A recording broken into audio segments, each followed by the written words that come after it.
Hey everybody, High Lord Tamerlane with another Obscurity in Miniature. Today we are going to take a look at something from Mantic. These are the Lower Abyssal sprues that you can find in their Kings of War game, or in my case, this came with their Vanguard pledge for their smaller scale skirmish game. So, what do you get on a sprue of Lower Abyssals? Well, you get a bunch of bodies, which is a plus because sometimes Mantic does not have the actual bodies on the sprues. They've been cast separately and included in little baggies. I like when everything's all nice and conveniently located in one spot because sometimes I lose them like I did with a bunch of my Nereid bodies. I've got tons of arms and no bodies to go with them, so we're going to track them down at some point. You'll notice that all of the legs, for the most part, are attached. I've noticed on a few of the other Mantic sprues that they sometimes have them separated at the waist, but no, most of these are all going to be one single casting for the bodies themselves, and torsos, and legs, and tails. That's right, we got tails on everybody. These are very traditional, devilish looking dudes. As you can see, they've got the horns on them. We've got the bone for playing the drum for a command. I'm assuming the Morning Star is an option for the champion. And the interesting thing is you've got not only the melee weapon sprues, or bits I should say, you've got hand-to-hand weapons everywhere, shields up here. We've got blades, scythes.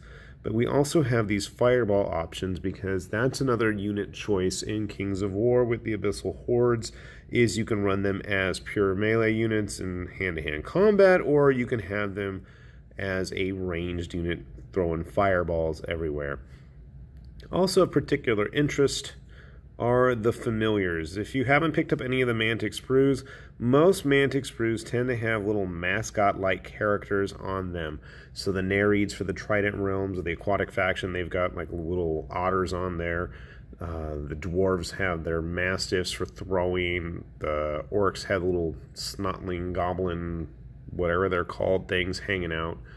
And we've got these little demon imp things hanging out. So we've got one right here, and then there is, if I can get them right side up, a winged one right here as well. So that's kind of cool.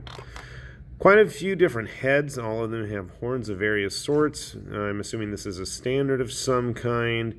And is there anything I have missed? Funky blade. The horns. I don't know what these horns go on. I'm assuming a champion, but I don't know where. I'm thinking that they probably are going to go on his shoulders. I don't know. If you guys know, let me know, because I've got a couple of them, and I'm going to build some of these sprues in just a sec, and I don't know what I'm going to do with them. So let me grab the clippers. Let me grab the glue, and let's see what I come up with, shall we? All right, we are back. We are back with the Abyssals. So we have put together a couple of them, and there is no rhyme or reason to what I've built. And again, partly that's because I have been building them for Vanguard, and I don't remember the rules for Vanguard, so I just built whatever the hell I damn well pleased. So as you can see, I've got a semi-ranged one here. And I was kind of annoying that not all of them have 2 feet on the ground. I'm not a big fan of the dashing running poses. Sometimes they don't want to glue on very well. So I'm assuming this is going to be another caster of some sort. You can see his flames there. I thought about giving him a shield maybe to go with it, but I never did. I think this is supposed to be our champion. Whatever he is, he's got a big axe. Had to use that.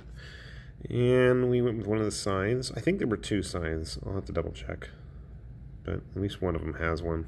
And what kind of little demon would they be without scythes and pitchforks? And he's got his nice little impish grin. And I gave him a shield while I was at it. So, I don't know, maybe he'll be a champion. I do have a couple more sprues. I know I have some tucked away in the garage as well, but I've got a few of them that came with my Vanguard pledge, so we can experiment. So how do they stack up? Being lower abyssals or lower demons, I mean, my first thought was they're going to be a little bit on the smaller side, and that's definitely true here. Now, I don't know why the Marine is here, or the Samurai. So why don't we focus more particularly on our more fantasy types. So as you can see here with a typical GW human, I don't have any Mantic humans built. believe it or not. That's kind of a surprise. I've gotten all the Basilians that came with my Vanguard pledge, but I have not gotten to them yet. Usually the humans are the last faction that I ever get around to.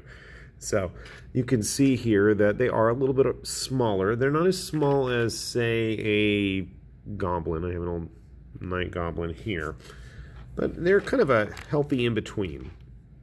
Now, I grabbed a Frostgrave figure. I figure, you know what? These seem like a nice little utilitarian, I don't know. I'm tired. My English is off today.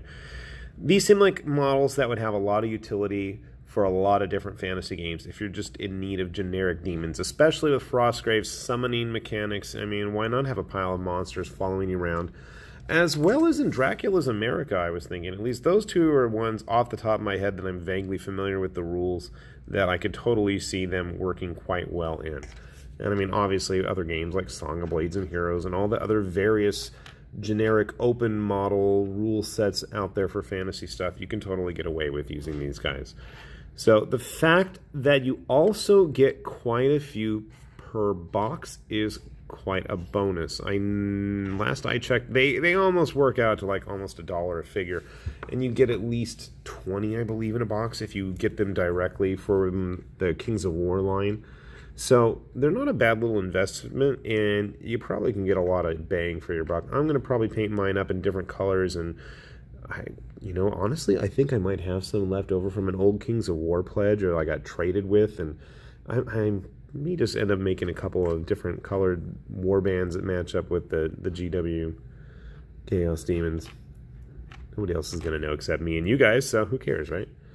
Anyway, nice little kit. Looking forward to painting them. I'm probably going to start off with these guys in a very traditional, bright red, impish Halloween, Satan-y, devil, 1950s mustachioed vibe, if that's a thing. And hopefully they'll turn out decent. But not a bad kit. Of the models that I have built from Mantic's Kings of War line, honestly, I think these have been some of my favorites, at least of the older ones. I haven't tried any of the new stuff from Vanguard that Vanguard specifically funded, like their Basilians and the Night Stalkers. So I might change my mind. I wasn't too keen on the Salamanders or the Nereids, but I don't know. These guys seem to they do it for me. So check them out. They're usually pretty reasonably priced, and Mantic loves running sales and bundles, so you can always check back on their website. And hopefully it's been at least somewhat helpful to you guys. With that said, this has been High Lord Tamerlane with Obscurities and Miniatures saying thanks for watching. Be sure to check out some of our other videos. Bye!